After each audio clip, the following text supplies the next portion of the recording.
नमस्कार, मैं पवन कुमार आपका स्वागत है। आप हमारे चैनल द गुरु को सब्सक्राइब करना न भूलें व बगल में दिए नोटिफिकेशन घंटे को जरूर दबाइए ताकि आपको हमारे वीडियो सबसे पहले मिल सके। आज हम शुरू कर रहे हैं। ये 150 नंबर का एक क्वेश्चन है और इसके अंदर से 10 क्वेश्चन आएंगे और ये है आपकी टीचिंग एप्टीट्यूड, शिक्षण अभिरुचि, ठीक है। और ये सबसे सरल क्वेश्चन है, इसका प्रश्न गलत है, बहुत कम स्टूडेंट का होता है। और ये प्रश्न अगर गलत हो गया तो ये मान लीजिए हम पीछे है। और इसके अंदर जो पहला क्वेश्चन है उसके अंदर है टीचिंग लर्निंग, टीचिंग है और लर्निंग वो चीज है, ठीक है ना। और आज मैं चर्चा बताऊंगा टीचिंग पे। टीचिंग हिंदी में इसे बोलते हैं शिक्षण, शिक्षण।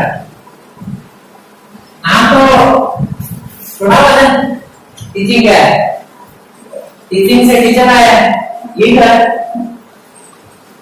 जैसे टीचर के कई रूप होते हैं, टीचर को शिक्षक भी बोल देते हैं, गुरु भी बोल देते हैं, मास्टर भी बोल देते हैं। गुरु जी मास्टर को बैंड बजाने वाला भी मास्टर होता है। लेकिन ये जो है टीचर, ये आया है इस टीचिंग से, ठीक है ना। टीचर आया टीचिंग से। अब आप टीचर बनने की योजना में हो तो सबसे पहली चीज ये समझनी है कि टीचिंग क्या है, ठीक है। टीचिंग एक ऐसी प्रक्रिया है जिसके द्वारा बच्चे का सर्वांगीण विकास किया जाता है, ठीक है। यानी इसमें क्या आएगा, टीचिंग में बच्चे का सर्वांगीण विकास।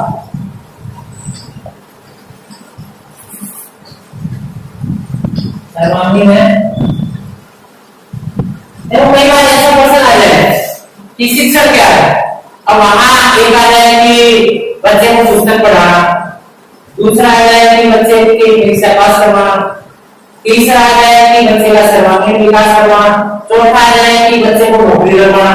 अब वहां पर कैसे करोगे आप बच्चे का सर्वांगीण विकास। अब अपने दिमाग में ये चीज आएंगी जब इन चीजों को बार बार देखेंगे। यहाँ पर ऐसा नहीं कि शिक्षण का उद्देश्य नौकरी लगवाना है, शिक्षण का उद्देश्य पाठ पूरा करवाना नहीं है, शिक्षण का उद्देश्य उसे परीक्षा में पास करवाना नहीं है। शिक्षण का उद्देश्य क्या है, बच्चों का सर्वांगीण विकास है। ये चीज ध्यान रखनी है। और दूसरी आती है कि बच्चे को बहिर्मुखी बनाना। ध्यान में ये शब्द नया है, बहिर्मुखी, ठीक है। अब बहिर्मुखी अंतर्मुखी दो तरह के बच्चे होते हैं। एक तो जो बच्चा कुछ बता नहीं पाता है, सब अंदर अंदर रखता है, ठीक है। और एक बच्चा होता है जो सब चीजें ओपन रखता है, वो सोशल टाइप का बच्चा है। हम शिक्षण के द्वारा ये चाहते हैं कि बच्चा बहिर्मुखी हो। तो ये एग्जाम आ जाएगी कौन सा बच्चा जो है सोशल होता है, अंतर्मुखी या बहिर्मुखी। अरे ये जो क्वेश्चन आता है आपके टीचिंग एप्टीट्यूड का, इस क्वेश्चन के जो मार्किंग है ना, उस मार्किंग को भी ध्यान रखना। जैसे मैंने एक क्वेश्चन पहले किया था कि शिक्षण का क्या उद्देश्य है, उसके अंदर चार ऑप्शन सही है, चारों सही है ना, लेकिन सबसे पहले ऑप्शन क्या है, सर्वांगीण विकास। तो इस ऑप्शन के ज्यादा नंबर मिलेंगे। जैसे माने इसके आंसर कैसे होती है, जैसे ए बी सी डी और ये क्वेश्चन नंबर 1 है। मान लीजिए इसका सबसे बेस्ट आंसर मान लीजिए आपके जो मैंने पढ़ा था उसमें ये था, और इसके लिए 3 नंबर मिलेंगे। हो सकता है मैंने पहला ऑप्शन बोला कि पाठ्यक्रम पूरा करवाना, ये भी ठीक है, इसके लिए हो सकता है 2 नंबर, इसके लिए 1 नंबर, इसके लिए 0 नंबर। इनकी स्कोरिंग का पैटर्न अलग अलग है, ठीक है, ये आप ध्यान रखना। जैसे हमने कहा पाठ्यक्रम पूरा करवाना भी शिक्षण का एक जो नहीं कह सकते कि उद्देश्य नहीं है, लेकिन प्राथमिक उद्देश्य क्या है, सर्वांगीण विकास। तो सर्वांगीण विकास का जो ऑप्शन बचा रहेगा उसको तो 3 नंबर मिलेंगे। तो ये कह रहे हैं पाठ्यक्रम पूरा करवाना, उसको 2 नंबर मिलेंगे। जो ये कह रहे हैं कि परीक्षा में पास करवाना है उसको 1 नंबर मिल जाएगा। जो कह रहे हैं कि नौकरी लगवाना उसको कुछ ही नहीं मिलेगा। यानी उसके अंदर 3 ऑप्शन वर्गीकरण के हिसाब से क्रमबद्ध रहते हैं। ये चीज ध्यान रखना। शिक्षण की बात होगी, ठीक है, शिक्षण से आया है शिक्षण, ठीक है, टीचर। तो शिक्षण क्या है, ये चीज मैंने आपको क्लियर करवा दी। अब ये आता है कि शिक्षण क्या चीज है। देखो हम शिक्षण को मानते हैं कि एक कोई ऐसी स्ट्रेटजी है जिसके द्वारा टीचर बच्चे को मॉडिफाई करता है, ठीक है, टीचर बच्चे को बदलता है। तो कुछ बच्चे सफल हो जाते हैं, कुछ नहीं होते। तो वास्तव में हम ये मानते हैं, ज्यादातर लोग ये मानते हैं कि शिक्षण क्या है, एक कला है, ठीक है, कला कला है, ये कला समझते हो, ये आर्ट वाला सब्जेक्ट वाली कला कला होती है, कोई भी चीज को प्रेजेंट करने का एक पैटर्न, ठीक है। कुछ लोग मानते हैं कि शिक्षण साइंस भी है, विज्ञान भी है ये, ठीक है। शिक्षण बच्चे और टीचर के बीच को जोड़ने की कड़ी है, ठीक है, दोनों को जोड़ना भी नहीं।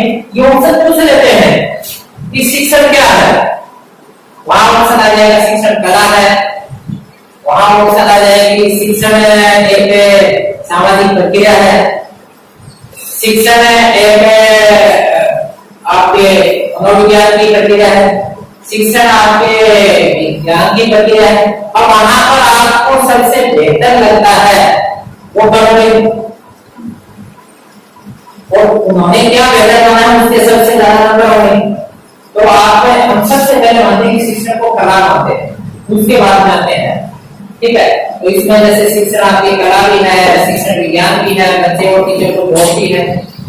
एक चीज और है, शिक्षण क्या है, टीचर का मूल्यांकन, टीचर का मूल्यांकन। शिक्षण करवाने के बाद में टीचर को पता लगेगा कि मैं सफल हुआ नहीं हुआ, ठीक है। 100 बच्चे को पढ़ाया टीचर ने और 100 के 100 चोरी और डकैती में लगे, तो शिक्षण प्रोसेस से 10% निकाल सकता है। तो टीचर का मूल्यांकन भी शिक्षण के द्वारा ही हो पाता है। तो ये शिक्षण क्या है, जैसे मैंने बताया, कला है, विज्ञान है, टीचर और स्टूडेंट के बीच का एक कनेक्शन है, और टीचर के मूल्यांकन का एक जरिया है। इसके बाद में तो शिक्षण से संबंधित दूसरी जो चीज देखते हैं हम, शिक्षण के सूत्र, ये बहुत महत्वपूर्ण है, शिक्षण सूत्र।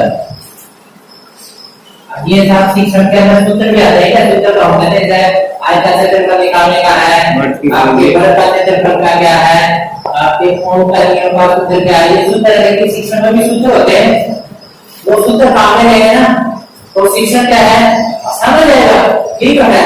जैसे कुछ सूत्र है, मैं आपको बता देता हूँ, ये रिसर्च बहुत बात पूछते हैं कैसे शिक्षण होगा।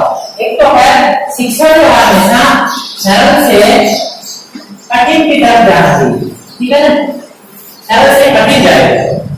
पहले टीचर सरल चीज पढ़ाए, फिर कठिन चीज पढ़ाए, तो देखिए सबसे हार्ड वाला पहले पढ़ाने लगे विदाई में, गलत हो जाएगा। या ये पैटर्न तो है, ये आपके लिए जरूरी है, एग्जाम में इस तरह के प्रश्न आ जाते हैं। इसके बाद में एक चीज और सरल से जटिल जाता है। देखो कठिन जटिल एक सी चीज है, कठिन हो जटिल हो एक ही बात है, कोई भेदता नहीं है। इसके अलावा एक चीज और है, शिक्षण जो है स्थूल से सूक्ष्म की तरफ चलता है, स्थूल से सूक्ष्म की तरफ चलता है। ये चीज आप समझे क्या?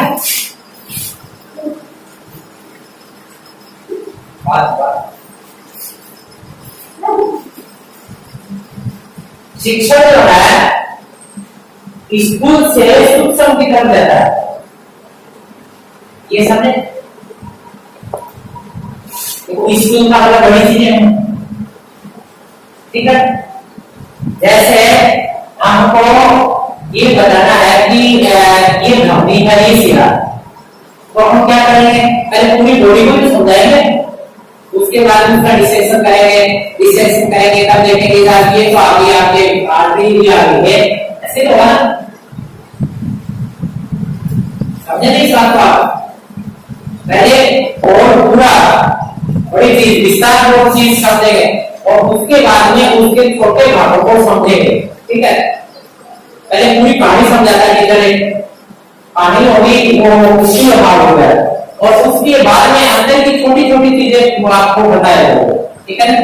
तो ये जो पैटर्न है, ये पैटर्न टीचर के लिए, शिक्षण के लिए ये सूत्र जो है हो गया। इसके बाद में एक सूत्र और है इसमें, प्रत्यक्ष से अप्रत्यक्ष।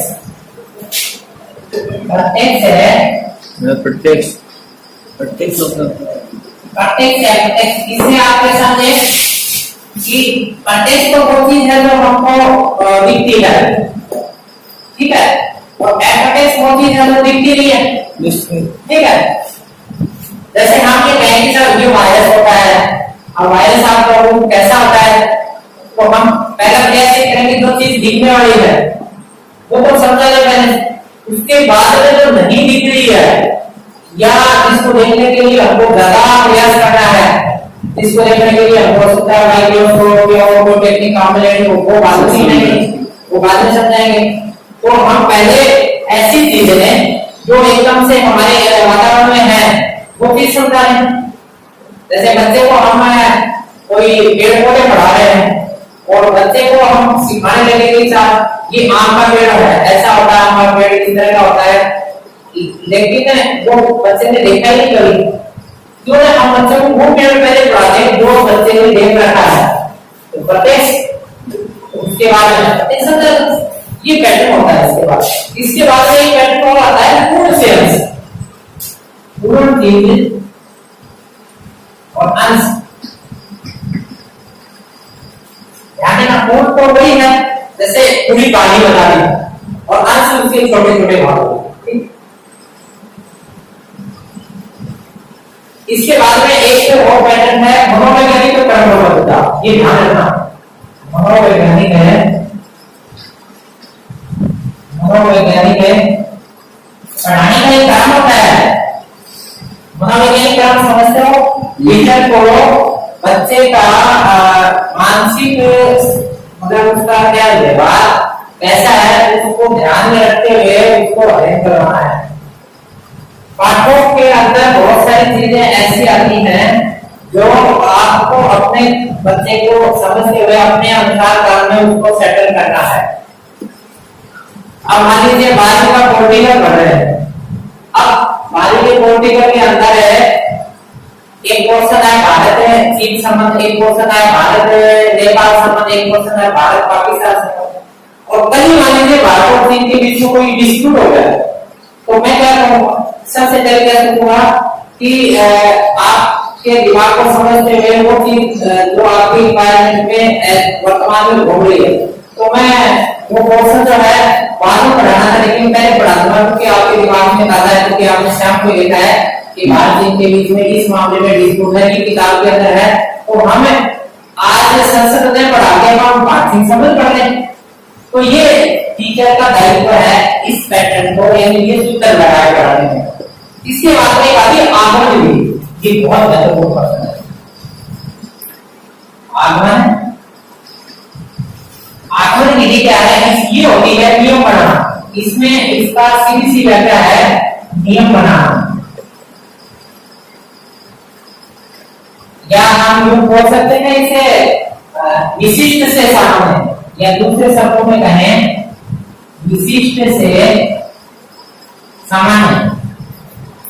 देखो ये क्या चीज है, जैसे हम कोई नियम तैयार करें, ठीक है, कोई घटनाएं जोड़ें, घटनाओं को जोड़ने के बाद में नियम तैयार हो जाता है।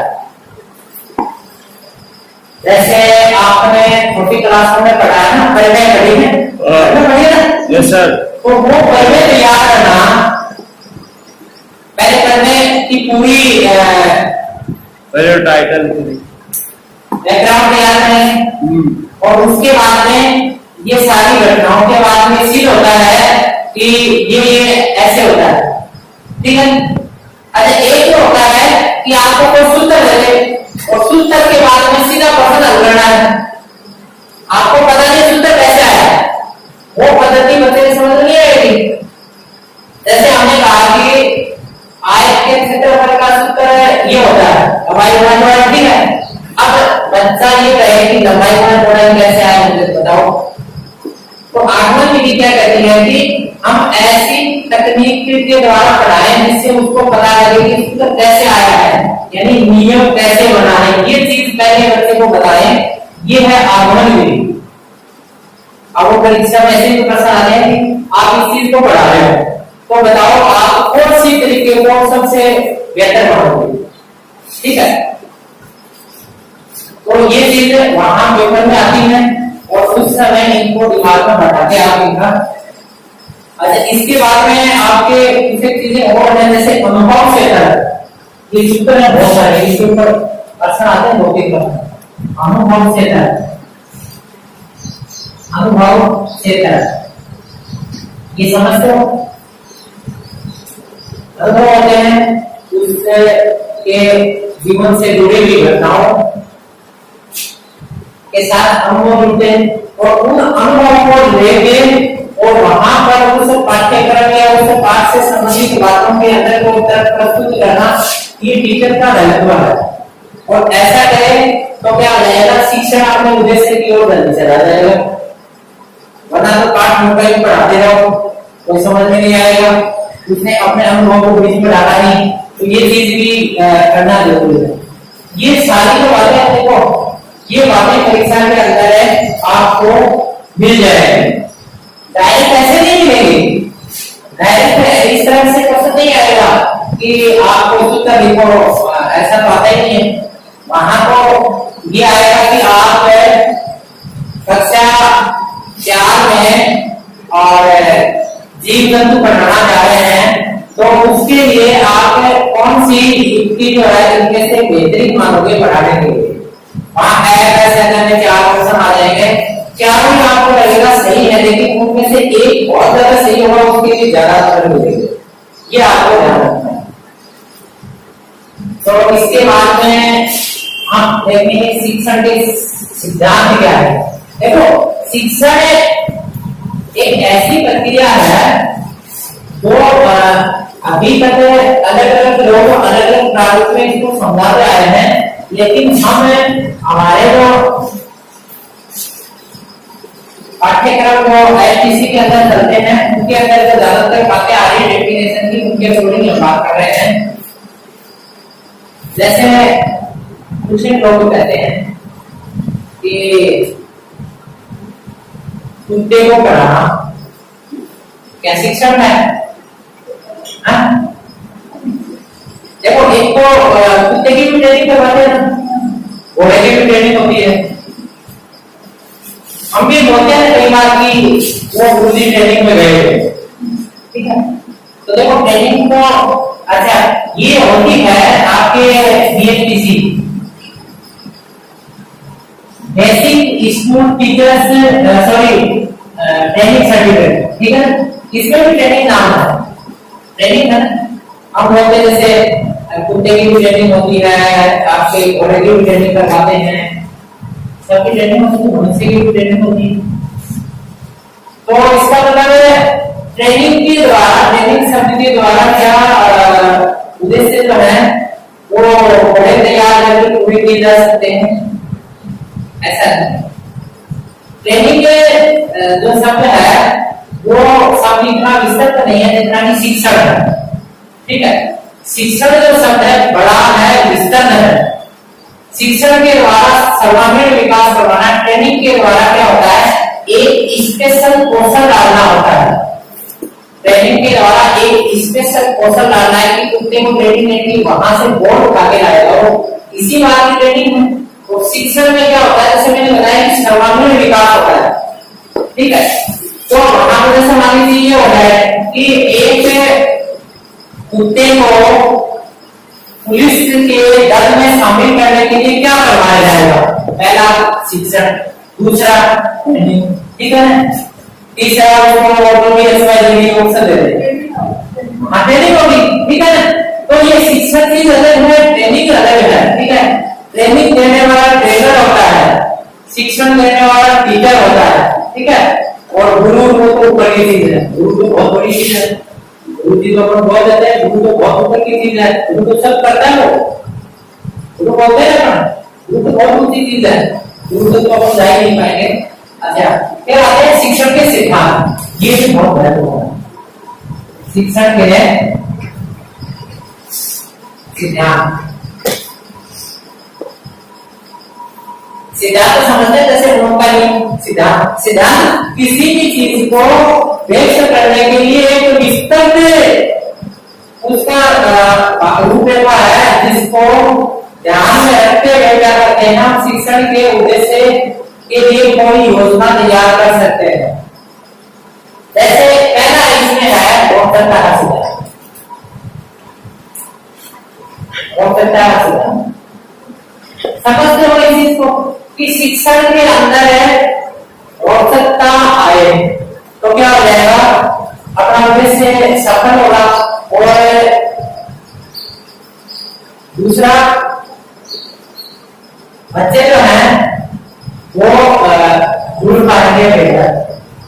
अगर वक्तृता नहीं आएगी तो बच्चे गायब हो जाएंगे, उनको पता लगेगा कि फलाने गुरु जी ये तो ढंग से ये पढ़ाई और वक्तृता नहीं है, तो क्लास छोटी बात कर देगा। अगर उसके शिक्षण में वक्तृता आएगी तो बच्चे बचेंगे, ठीक है। तो ये वक्तृता का सिद्धांत है। और इसके लिए क्या करना है, जो भी है, जैसे कई बार होता है, जैसे आप पढ़ाते हो कोई कहानी कहनी है या किस प्रारूप में, जैसे किताब में जैसा हो वैसा वैसे चलाते गए, अपनी तरफ से उसके अंदर रोचक बनाने के लिए कोई नई चीजें नहीं डाली तो क्या हो जाएगा, शिक्षण अरुचि का हो जाएगा। और यहाँ का वहां रुचि का बनाना है, तो ये चीज आती है। दूसरी आती है जो सिद्धांत है वो आता है जीवन से संबंध जोड़ना, ठीक है। जीवन से संबंध जोड़ना। अब जैसे आप 10वीं क्लास में पढ़ा रहे हैं ग्राम पंचायत के कार्य, ठीक है। तो वहां पर वो जो काम है वो काम आप अपनी लाइफ से जोड़ो कि आपके घर के आगे नाले जो है ये कौन साफ कर सकता है, ये किसकी जिम्मेवारी होती है, आपका वहां क्या दायित्व है, ठीक है। आपके जीवन से जोड़ दिया ना। अगर ये साफ नहीं हुई तो आपके ऊपर या आपके स्वास्थ्य में क्या असर आएगा, ये सारी चीज आपके लाइफ से रिलेट कर दी तो बच्चे को उसके अंदर रुचि आ जाएगी बात में, ठीक है। अगर रुचि तैयार करनी है तो उसको क्या करो, आप योग से जोड़ दो घटनाओं को। साइंस में भी होता है और सारी चीजें, आप इलेक्ट्रिसिटी पढ़ा रहे हैं लेकिन बच्चे को यही नहीं पता है कि पंखा किससे चला, उसको पता है इलेक्ट्रिसिटी पूरी हो गई और बच्चा ये दिमाग में रहता है कि पंखा चलता क्या, कैसे चलता है, क्या सिस्टम आया तारों के अंदर से हो गए, ठीक है। तो बच्चे को ये बताया नहीं, उसने लाइफ से अटैच नहीं किया घटनाओं को, तो ये जरूरी है जीवन से जोड़ दो उसको। इसके बाद में आता है क्रियाशीलता का सिद्धांत। तीसरा आता है क्रियाशीलता का सिद्धांत। इसमें क्या होता है, करके सिखाना, करके सिखाना यानी एक्टिविटी बेस्ड लर्निंग, ठीक है। आप जैसे मान लीजिए बच्चे को पढ़ा रहे हैं नाव बनाना है, आपने बता दिया कि ऐसे मोड़ना नाव बन जाएगी, क्यों ना आप उसको करके सिखा दो उसको, ठीक है। क्रिया सभी बच्चों को जरूरी काम कि आप करो तो उससे वो बेहतर सीख जाएंगे। वैसे आपने पूरी थ्योरी पढ़ा दी, थ्योरी पढ़ाने से क्या हो गया, वो बच्चे की उसमें कोई रुचि नहीं है, कुछ सीखा और उनको आपने काम दे दिया कि ऐसे करो, ठीक है। आपने स्मृति लेख का काम दिया कि बच्चों को आप बोर्ड पर बताते जा रहे हो कि देखो ऐसे कैसे ऐसे घुमा के ऐसे लिखना चाहिए, ऐसे सुंदर होता है। लेकिन जब तक आपने उनको एक्टिव करने के लिए कोई तो काम नहीं दिया, ठीक है, और उनकी गलतियों को सही करने के लिए आपने उन तक जाके काम नहीं करवाया, तब तक क्या होगा, शिक्षण का उद्देश्य पूरा नहीं होगा। तो इसके लिए क्या है कि बच्चों को एक्टिव करने के लिए क्या है, काम दिया जाए कि क्रियाशीलता करवाया जाए, करें करवाया जाए। अच्छा, इसके बाद में आता है अगला सिद्धांत जो है प्रेरणा का सिद्धांत। प्रेरणा का सिद्धांत, ये प्रेरणा शब्द जो है ये इसको होता है मोटिवेशन। मोटिवेशन से भी बहुत सारी चीजें बच्चे सीख लेते हैं। कई ऐसे बच्चे होते हैं जो सामान्य परिस्थितियों में कोई काम नहीं करते हैं, लेकिन उनको मोटिवेशन के लिए कोई चीज दे रहे कि आप ये करेगा, आप पूरे स्कूल के अंदर कितनी टाइम लगी हुई है ये काम करो, मैं तुम्हारे लिए टोपी की व्यवस्था कर रहा हूँ, तो बच्चे एक्टिव होकर सारे काम कराएंगे। वैसे उनको बोलो कि आप 1 से 100 तक की काउंटिंग बोलो तो बच्चा नहीं बोल रहा है। उसके बाद में उससे पूछो कि इस कमरे में कितनी टाइम लगी हुई, तो बता देगा कि सर इस कमरे में कितनी टाइम, क्योंकि उसको मोटिवेशन दे दिया कि ये करने के बाद तुझे ये मिलेगा। तो ये मोटिवेशन का सिद्धांत का काम में लेना है। जब आपको लगे कि इस मोटिवेशन से कुछ अच्छे काम कर सकते हैं तो सामान्य परिस्थितियों में नहीं करेंगे, तो ये भी अच्छा सिद्धांत है। इसके बाद में आता है व्यक्तिक भिन्नता का सिद्धांत। व्यक्तिक भिन्नता,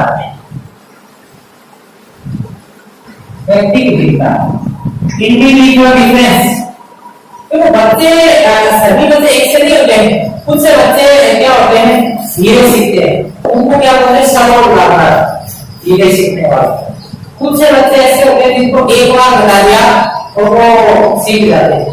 एक बार बता ना आपके बीच में कि मुझे मैं तो 10 घंटे पढ़ गई फिर भी मेरे नंबर कम आए, वो जो साथ वाला था उसने वो तो नहीं पढ़ाई फिर भी नंबर जाता है। एक्चुअल में कुछ बच्चे जो होते हैं वो हम आगे एक पार्ट में चर्चा इसी में आएगा कि सर्जनशील बात, तो वहां पर हम चर्चा करेंगे।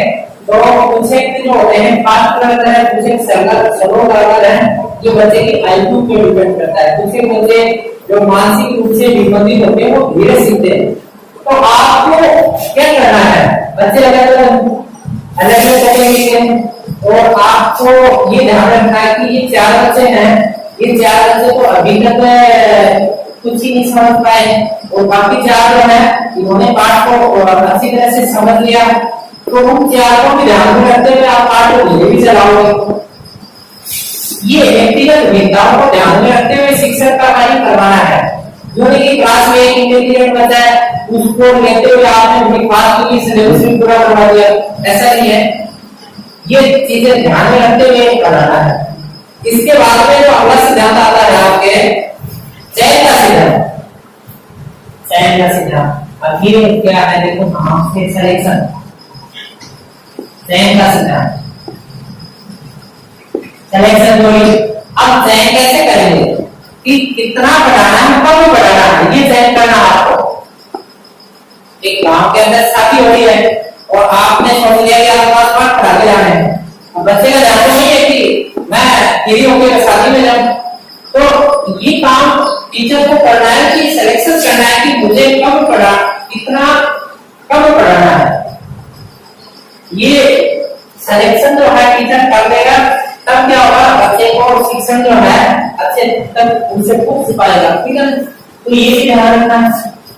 कई बार ये प्रश्न आते हैं, आप वहां प्रश्न कैसे आएंगे, ये चीजें दिमाग में बैठ के प्रश्न अपने आप ही रटे हो जाएंगे। आपको पता है कि ये चीजें ऐसे ऐसे होती है, इससे बच्चा अच्छी तरह से सीखता है और वो चीज ये है, तो हम ये ऑप्शन को बेहतर वहां ऑप्शन सारे अच्छे लगेंगे। जैसे ये वहां सीधा सा एग्जाम्पल ले लेके, जैसे कोई बच्चा बदमाशी कर रहा है, वहां ये ऑप्शन आ गया कि आप उसको वहीं पर पूरा बना रहे हो, ठीक है, उसको वहीं पर आपने गेट आउट बाहर कर रहे हो, या वहीं पर आपने मनीष कर दिया कि तुम्हारा नाम काट दिया गया है, जा सकते हो, आप अपने गार्जियन को बुलाओ, या आप उसको बाहर ले जाके उससे परिस्थितियां समझते हो। सारी चीज आपके लिए बेहतर है। ऐसी चीजें हर टीचर करता है, कोई टीचर उसको वहीं पढ़ाता है, कोई टीचर बाहर ले जाके। अब आपको लगता है कि बातें तो सारी सी, लेकिन उनमें से एक बात ऐसी जो सबसे ज्यादा अच्छी है, उसके लिए ज्यादा नंबर मिलेंगे, तो वो चीज में इसी में उठाओगे आप। इस सिद्धांत क्या कहता है, ठीक है, पढ़ाने के सिद्धांत होते हैं।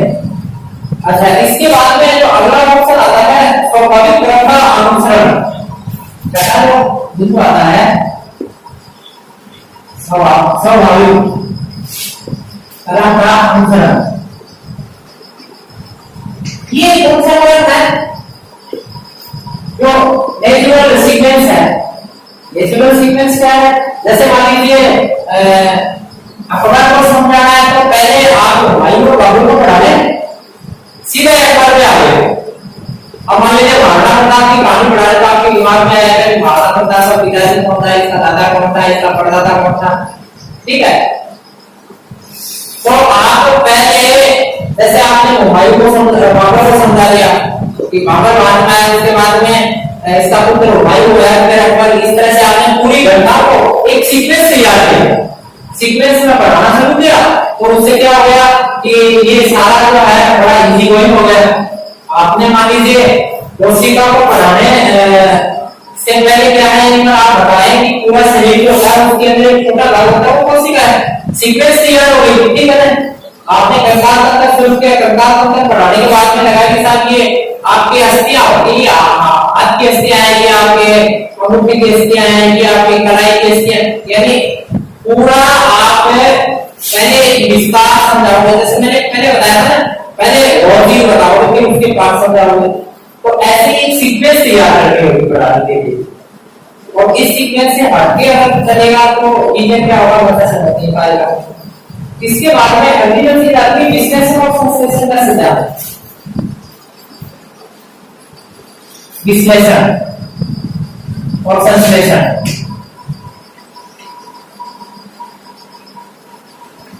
अब देखो ये नाम जो है ये हिंदी के विज्ञान के नाम है, विज्ञान के नाम, विज्ञान में जो हिंदी मीडियम में आते हैं विश्लेषण और संश्लेषण, ये वो केमिस्ट्री की रिएक्शन आती है वहां पर आते हैं, ठीक है ना। तो ये संश्लेषण समझते हैं ना, प्रकाश संश्लेषण, वैसे ही सिंथेसिस जोड़ना, संश्लेषण में क्या होगा जोड़ना है, ये नाम जो है ये जोड़ देगा, और ये क्या है विश्लेषण, उसको जोड़ना। अब पढ़ाते वक्त क्या है जोड़ो भी कैसे होगा,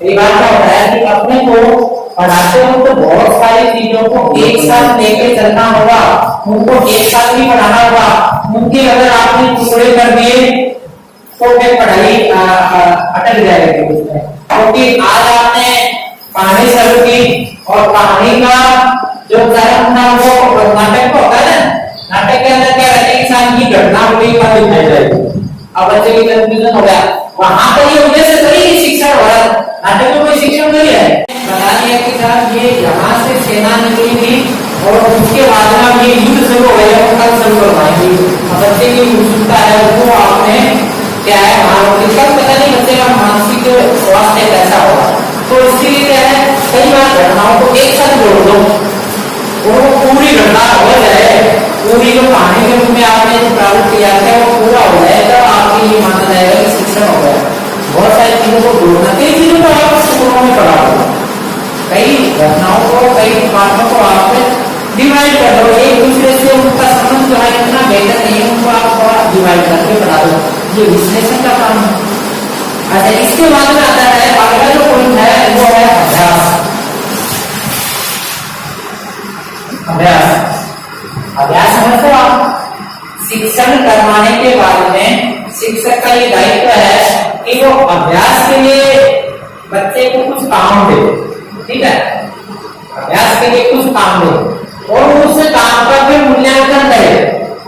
काम दे दिया बच्चे को, मूल्यांकन नहीं किया तो बच्चा ये समझेगा कि गुरुजी ने काम किया है लेकिन उसको गुरुजी चेक नहीं करते तो मुझसे काम नहीं होगा। बच्चे को पता लगा कि गुरुजी एकदम व्यवस्थित रूप से हर एक पॉइंट को चेक करते हैं, तो उससे क्या हो जाएगा कि जो उसको अपने इतना दिन में जो पढ़ाया है उसको पढ़ाए हुए चीज को क्या है बारीकी से समझेगा करेगा, ठीक है। तो ये सारे जो है शिक्षण के सिद्धांत है, इन सिद्धांतों को ध्यान में रखते हुए प्रश्न अटेंड करने आपको, जो प्रश्न आएंगे उन प्रश्नों को पढ़ने का पैटर्न जो है ये सिद्धांत और वो सूत्र ये लगा के और फिर आपको इनको करना, ये तो है शिक्षण, ठीक है। अब अगला जो क्वेश्चन आएगा लर्निंग, ठीक है ना, इसके अंदर दो बात है, टीचिंग और लर्निंग।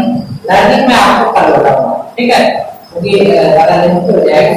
अभी सवाल ये कि नई तरह की चीज आ रही है, अभी जो आपने पढ़ा था लर्निंग को बड़ा इंटरेस्ट आएगा कि सीखता कैसे है। अब ये तो बच्चे को कर दिया, बच्चा सीखेगा, लर्न करेगा, अब बच्चा सीखता कैसे है, उसके लिए भी बच्चे की परिस्थितियां क्या है, बच्चा क्या कौन से पैटर्न पे सर्वो अंदर किस तरह से सीखेगा, पांच अंदर किस तरह से सीखेगा, ठीक है। ये सारी चीजें और कौन कौन से सिद्धांत हैं, ये सारी चीजें अपन कल देखेंगे, इसके अंदर लर्निंग पे चर्चा करेंगे।